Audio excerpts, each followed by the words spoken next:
बस बस बस बस बस बस करी।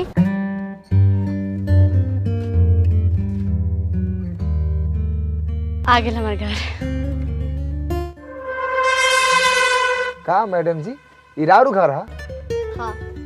अरे मैडम जी लेकिन ये तो विधायक जी के घर है ना?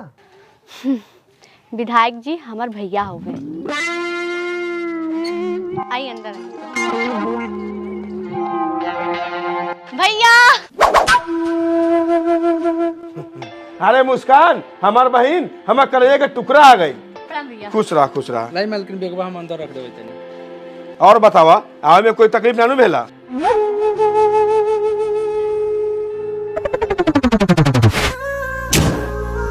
मनी नाम बा हमार, मनी मिराज। ड्राइवर के प्रति हमारा दिल में बहुत प्यार रहेला, चाहे वो ट्रक के होके, बस के होके या ऑटो के। ए जोकर, तू कभी जानत नहीं किसके हमनी के कर आदमी बानी। विधायक के नाम तो सुनला ही होबे, विधायक बाहुबली। मनी मिराज नाम सुन के कॉमेडियन समझता रे, तब तब माधर चोद बारे।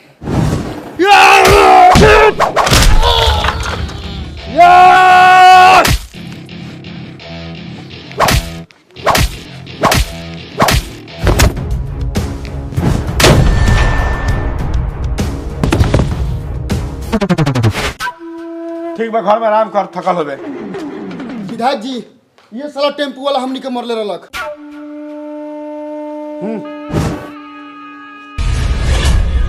अरे टेम्पू वाला कितना भाड़ा भी?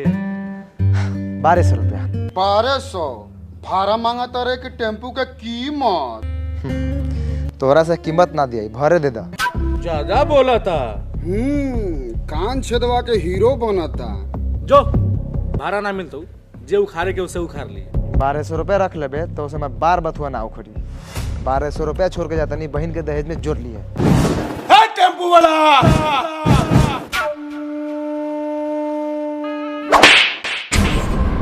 का बोल रहे रे साला? फैन से बोल। ना सुना है का? भैया ये क्या होता? हम बतानी पैसा इली। पैसा तो लेबे करब, लेकिन थप्पड़ मारब जरूर। आउ थप्पड़ तोहरे गाल पे ना, तोहरे दिल पे मारब, जौना के आवाज दिमाग में गुजी।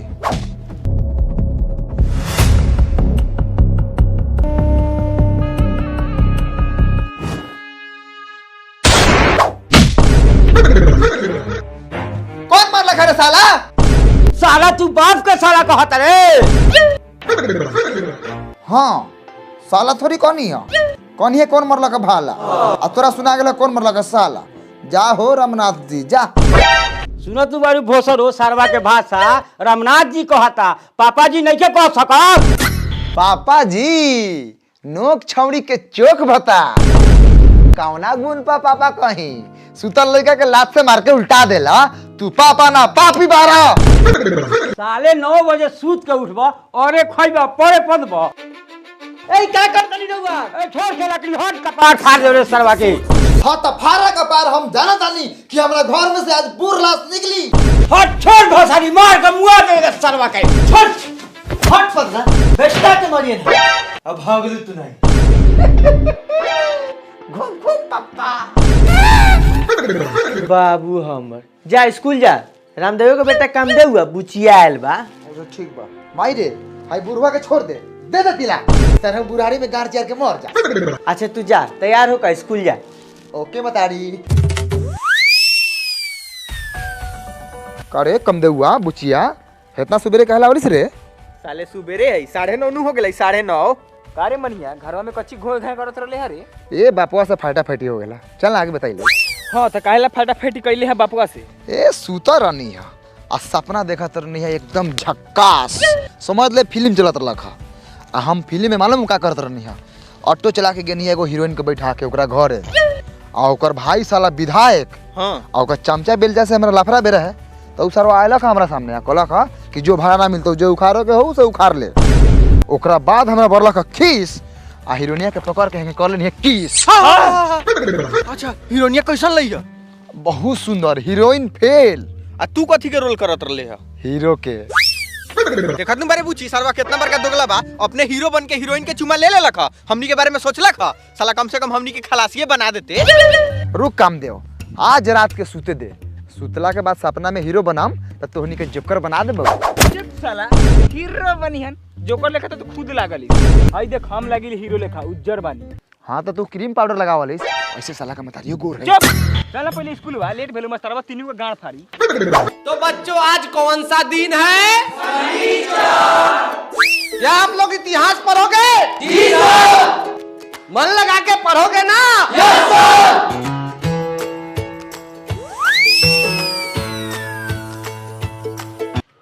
Good morning sir. Morning morning. अरे आइए साहिल जी, क्लासेस कैसा चल रहा है? पोर्शन पूरा हुआ? हाँ लगभग पूरा हो गया है। आपका पोर्शन पूरा हुआ? मेरा तो पूरा हो गया है। मैं ओवर टाइम कर रहा हूँ, कोई मदद लगेगा तो बताइएगा। आप ओवर टाइम क्यों कर रहे हो? पहले से ही अपना वर्किंग आवर टाइट है, उसमें भी ओवर टाइम। मुझे पैसों की जरूरत है अपने खर्चों के लिए। ओवर टाइम से भी मदद नहीं हो रही है। कुछ नहीं करने से तो बेटर ही है ना। तो आप पैसे कमाने के और भी इफेक्टिव तरीके क्यों नहीं ट्राई करते हैं? जैसे कि अब पैसे कमाने का सबसे पॉपुलर और स्मार्ट तरीका है कॉपी ट्रेडिंग, स्पेशली बिगिनर्स के लिए। मैं यूज करता हूँ कॉपी ट्रेडिंग ओक्टाफिक्स की तरफ से। ये मेरे घर के सारे खर्चों को मैनेज करता है और बचा हुआ पैसा मैं अपने आप पे स्पेंड करता हूँ। इसकी वजह से मैंने अपने ट्रिप के लिए पैसे भरे हैं। कॉपी ट्रेडिंग ऐप ओक्टाफिक्स की तरफ से, ये क्या है? ओक्टाफिक्स एक ग्लोबल ब्रोकर है। इनके एक्सेस है different indices, metals, oils, gold और स्टॉक्स ट्रेडिंग भी ग्लोबल कंपनीज के। और न्यू कॉपी ट्रेडिंग ऐप को अवार्ड ही मिला है बेस्ट कॉपी ट्रेडिंग प्लेटफॉर्म 2022 का। ये कैसे काम करता है? प्लीज डिटेल में बताइए। इस ऐप में एक लिस्ट है एक्सपीरियंस ट्रेडर्स की, जिन्हें मास्टर ट्रेडर भी बोला जाता है। तो कोई मास्टर ट्रेडर को कॉपी कर सकता है अपने एक्सपेक्टेशन पे, उनके फाइनेंशियल रिजल्ट्स और इस स्कोर को देखकर। फुल ट्रांसपेरेंसी है। अब से जो ट्रेड मास्टर ट्रेडर लेगा वो आपके अकाउंट में रिफ्लेक्ट करेगा। तो जब मास्टर ट्रेडर अर्न करेगा तो आप भी अर्न करोगे। ये इकोनॉमिक न्यूज रीड करना और मार्केट ट्रेंड पे रिसर्च करना स्पॉट पे छोड़ दो, बस पैसे कमाओ छोटे कमीशन पे। ये तो सही है। तो अगर आपको भी अपने पैसे को काम पे लगाना है तो नीचे डिस्क्रिप्शन में दी हुई लिंक पे जाइए, आपको मिलेगा एक्सक्लूसिव 50% बोनस। ओक्टाफिक्स बेस्ट है एक्स्ट्रा इनकम के लिए। ठीक है, हम भी घर जाएंगे तो ओक्टाफिक्स डाउनलोड करेंगे और पैसे कमाएंगे। ठीक है सर। साला लागत पढ़ाई चालू बा। घुस ना। दूर सरवा ई का ले रे हट। साला पलाकी लेखन मोहकता। बे साला बाहर निकाल लेवे दे, अंदर पदब है तो गार में डंडा लगा के हथौड़ी से ठोक देता। ध्यान से अग्नि मुतनी सब बंद।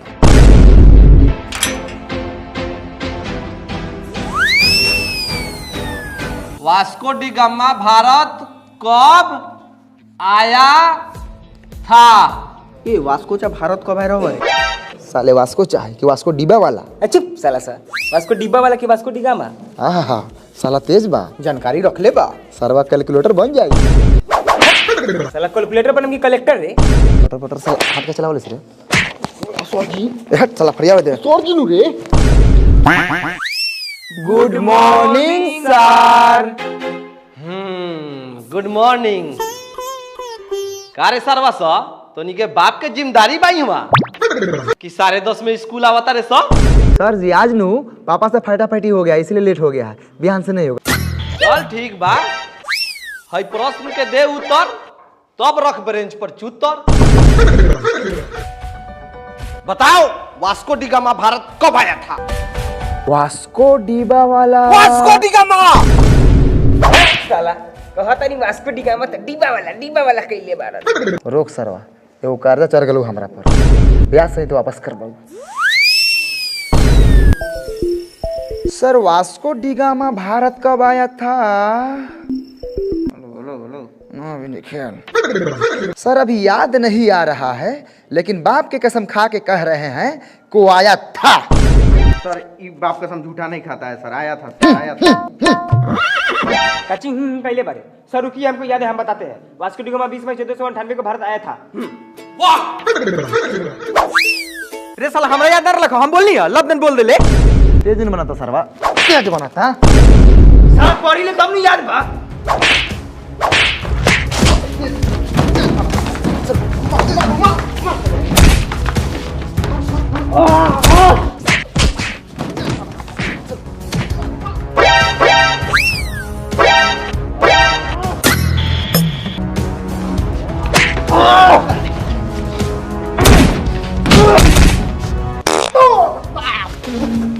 साला बहुत साले बदले बा। भैया हाँ कपूर हाँ।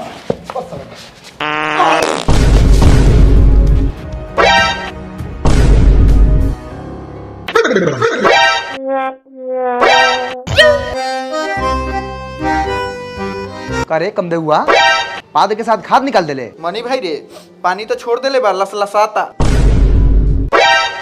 जो रे सरवा पादेला करी तो हक देले। सुअर के बच्चों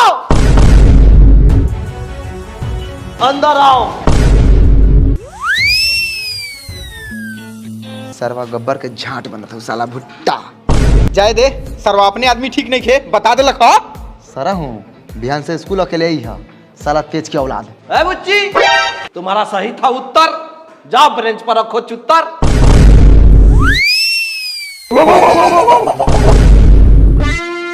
पोता काम देव हाथ निकालो।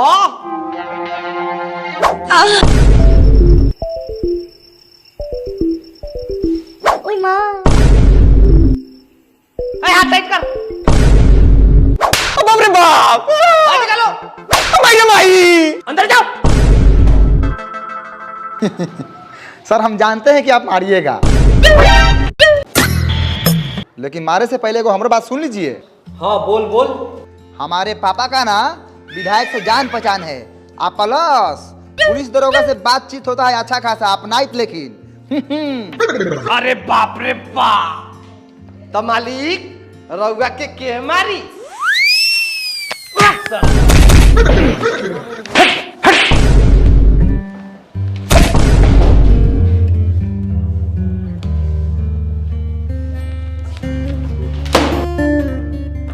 टेनिस वास्को डिबा वाला भारत कब आए रहे ना आए रहे उसे हमने निकाल लेवे देवे के बा।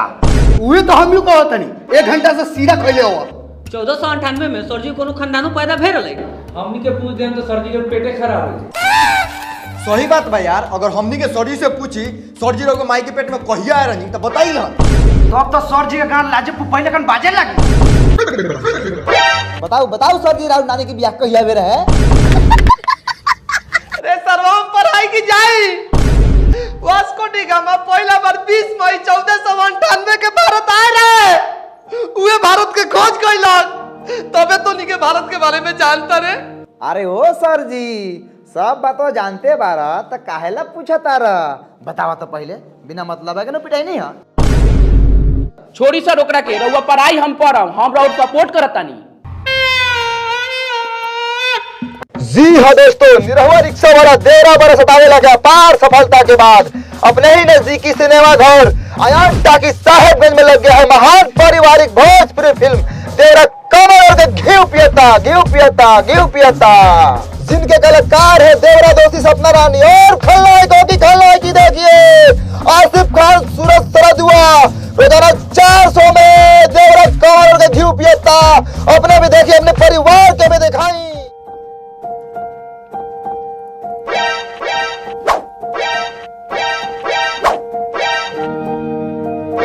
बच्चों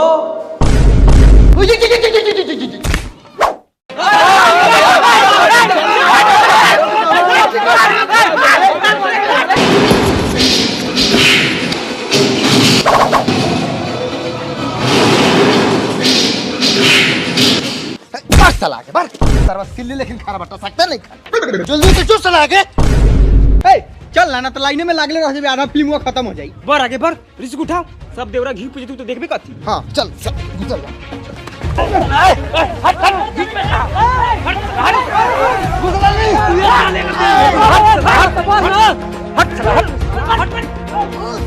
पहुंचे वाला पानी दे। पहुंचे वाला पानी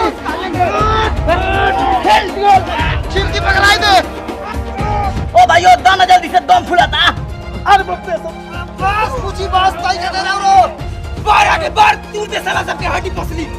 रे साला लाइन से प्लान कर लो रे। हट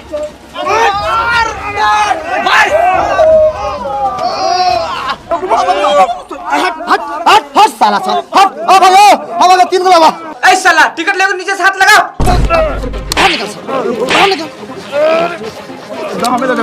तीन गो जल्दी।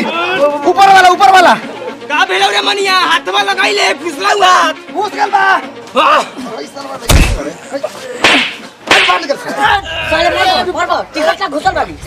साला तोहर टिकट लागी निकल बाहर। भाइयों जल्दी आओ 3 गो मतलब सारा देवरा घी पी जाई। जल्दी लाला पैसा पैसा हो गेला ले ले ले हाँ ले ली। अरे साला 4 गो। ओ भैया 3 गो चाहिए। रुक रुक रुक। आज 3 गो दे।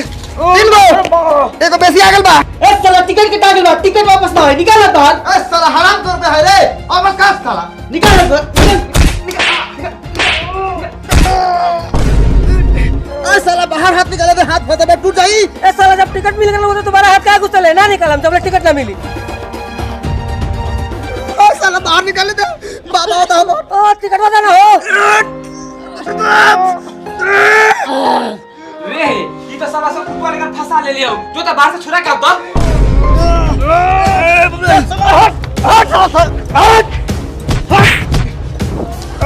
भाग भाग रे कम हुआ बाबा में हाल बा।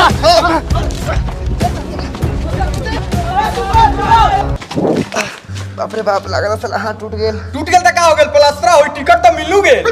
तई का आ गया साला कहां ना गेले टिकट कटावे। ए ठीक तो हूं ना कहां टूटल सब साला 4 गो टिकट देले बस साला एगो का होई। का होई चल खींच कोनो के एकरा के उमे से दे देवल जा। चल खींच खींच खींच खींच एकरा खींची। एकरा खींच ए साला उधर ऊपर आई टिकट ले 12 रुपए दे। हट साला पुरान टिकट ना लेम नया टिकट लेम। ए साला नया टिकट में देवरा के गार देखा दे तो गारे की साला घिउगे पिया दिखाता हूं। हम कह दी ना लेम तो ना लेम। काहे ना लेबे रे तोरा फिल्म में देखे सुन मतलब हो। साला तू लेबे कि ना रे साला तू फिल्म देख ले बोल। 10 रुपए दे बाऊ। लाओ 10 रुपए लाओ 10 रुपए लाओ। चल चल चल। ए बढ़े बढ़े बढ़े ना तो बाद में देवरा के जूजी पिया देखी। हां बहुत साले फटाफट बोलत है, चुप रहो ना तो मार ला के मुंह में आगा दे। चुप रहे साला पिटा करा भीख मांगा के औलाद। कच्ची बोले साला, फिर से बोलता ना सुना लगा साला हम सबको बोले हैं। तेरे घर में कहा मरता लगा तो साला। ए कहां पीछे ये चला चला पीछे चला। ए लाइन में आओ, लाइन में। आवा गाड़ी आवा टेल देन तो साले आगा जाएगा। साले लाइन में से मार कर निकला तरह।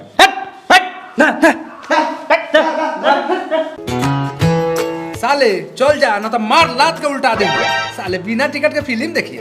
ओ भाई ओ बच्चा का टिकट लगल है आए सारे गार्ड के बनल गाड़ में निकाल दे हम। ए धनुआ मुझ भीतर साले 12-13 साल के 12 साले बच्चा बा। इमे 5 साल के ऊपर के लड़का के टिकट लगेला। कानून पर आवत रे। ए धनु अंदर जोता देखता नहीं कौन सारा रोकता। साले टिकट फाड़ता रे तो अपने आप के मालिक के सार बुझता रे। खाली देवरा के घी पे वाला तीनों भाग जाओ ओकरा बाद साले तोरा हवल के पर्दा में आग लगा दे हम। आधा टिकट धर कार में कोच ले। ए भाई ए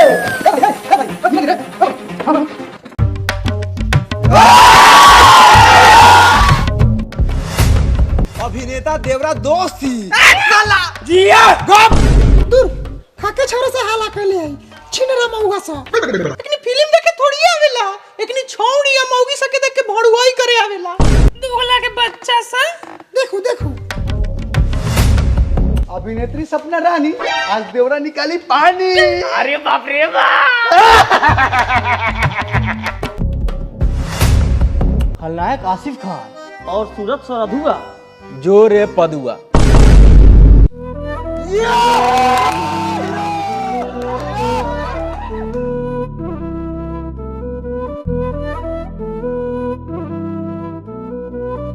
ए कहां कोनो गोत के हीरो है रे। रे साला देवरा के बारे में एक शब्द ना बोलिए, हम ओकर बहुत बड़का फैन बनी। रे साला उ कोनो गत के होको चाहे ना होको गायकार नु है।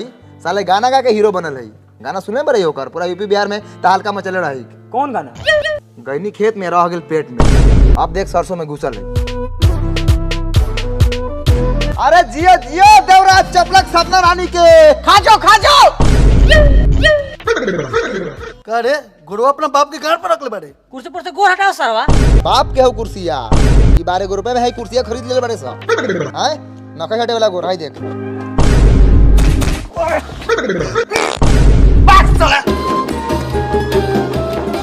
साले कमजोर बुझता रहा कुर्सी पर लात रख के फिल्म देखबा रखो एम की केंगई मार के गोरवा के हड़िया बुकनी बुकनी कर देते। उठ के बैठ कथी झगड़ा कर लिस, गोर नीचे ही रखिए। देख तक कितना बढ़िया रोमांटिक सीन चला था।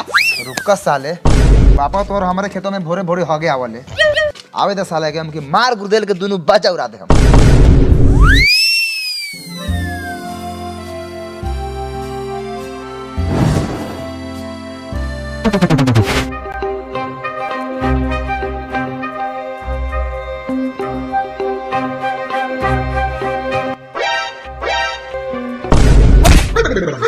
साला सुतेल बरे की फिल्म देखे रे। अरे बाप रे बाप, हम तो सपना रानी के साथ में सपना में डूबा रहनी है। देख ले बुची, फेन साला अकेले डूब गेल, हमनी के डुबैला का।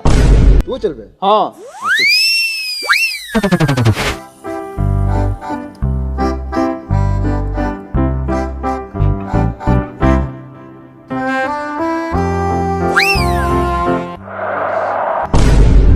दोगला चरवा का मुंह महकता।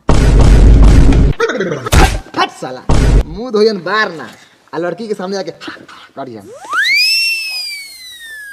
रानी तोरा से बहुत प्यार करीले, तोरा खातिर दुनिया से टकरा जाए, बोला जान भी देवे के पड़े तो पीछा ना हट। ओहो देवरा ले रे चुम्मा, सुहागो रात हो जे मना ले रे।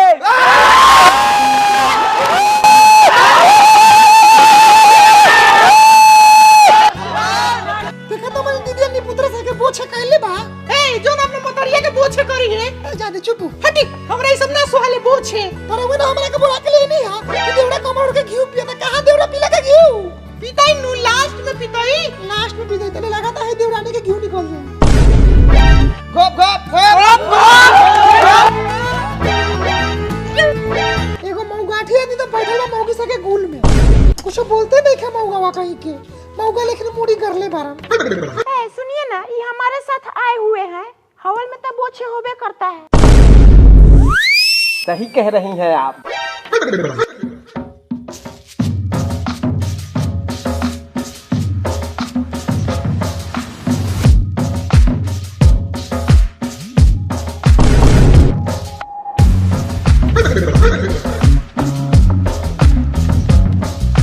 साला हवन में गुटका खाता रहा, साले बाहर बोर्ड ना पड़ ले रे, तेरा महातारी के बाहर निकल। अरे साला तू बकोर ले बैठे, जल्दी मेटाओ, जल्दी लात खोइबे।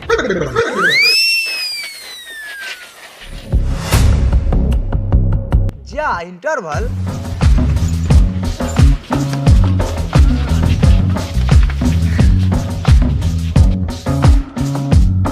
चल खा के आवल जाओ। ओ भाई ओ ना बुझा तुम कब से खा बानी। दे टाइम दे तनी भाई, दे तनी। अरे लो दो नहीं जल्दी ना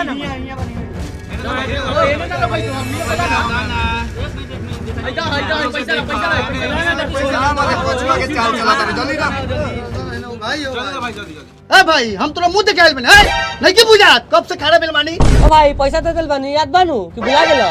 तो पैसे दे लिया रे, बोलबे ला बड़ाई। ए भाई ए पहले सामान दे ना, बाद में फरियाई है फिल्म छूटता। कराई याद। ओ भाई ये पैसा दिलो ना, याद ना होगा, याद रखो। अरे 20 रुपए का अंडा लाई दो। भाई दुगो अंडा भूजा, पैसा दे।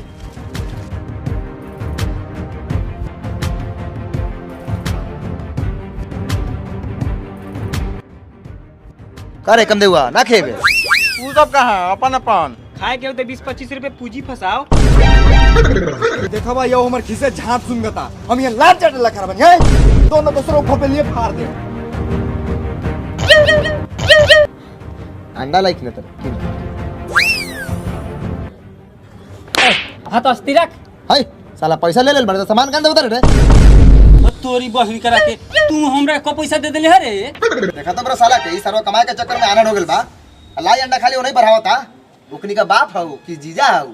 साला हम तुमको 20 रुपए नहीं दिया है रे। साला तू हमरा पैसा कौन में देले रे? हट साला।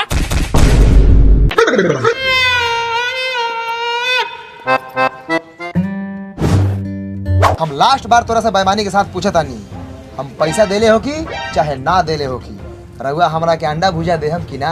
ना रे सारा बा, हमरा बाप के जूझ खोई दे।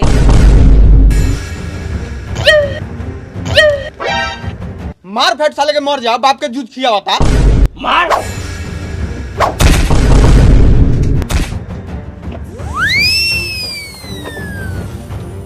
मर गेल सरवा का रे? ना रे बेहोश बा, लूट लेवल जा साला के सामान।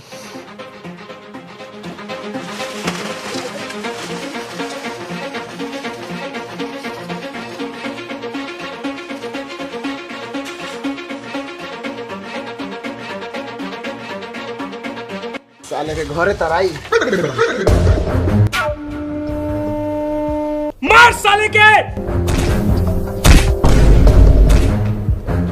बोल साला भूत में से प्यार निकलल कि ना? जा ना प्यार के भूत उतरल की ना बोल। अरे साला हाउ का करता रे? केने केने हाउ का तो सुधरा होता। ए चाप दे घुस जो साहब मैं घुस जो। हुसम के मस्त है। विचार तो बाकी लाचार बनी सब हमरे स्कूल के लड़का बा सरवा सो। भाई साहब बिहार के भूत तो कभी भी ना उतरी, भले रउआ हमरा के जान से मार दू, काहे कि रानी से हम बहुत प्यार करी। यो मर्दवा हीरो मोस के शान बढ़ा दे। वही काहे रानी भी हमरा से बहुत प्यार करेले। विश्वास नहीं खे तो रउआ अपना बहन से पूछी। रानी बोल, रानी बोल दे बोल। अरे बोल दे, दिखा दे प्यार की ताकत।